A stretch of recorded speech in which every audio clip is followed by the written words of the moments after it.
Така, сега съвсем набързо ще ви покажа как се прави мартенския конец.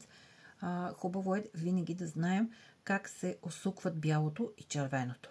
За целта си режем от бялата и червена вълнена прежда. Взимаме два конеца и ги съединяваме с един общ възел. Ето, вижте сега, хоп, те хубаво са хванати. Отрязваме си доста повече. Обикновено се застава в двата края на стаята, като опънем, така че поне 1-2 метра. Сега ще направя в съвсем мини вариант, защото ще го правя сама и да може да се хване на камерата. Ето по този начин опъваме от едната страна червеното, от другата бялото. И започва. Единия върти наляво, другия върти надясно. Самата нишка на преждата показва кой на коя посока върти. Завивате доста пъти, така че тя започва леко дори да се къдри. И тогава заедно събирате и пускате възелчето.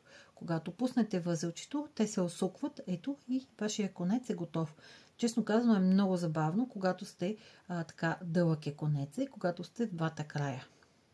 Опитайте, аз ще потърся, мисля, че имам и по-старо видео, как точно се прави в голям размер, но това е типично българския шнур. Спорна работа!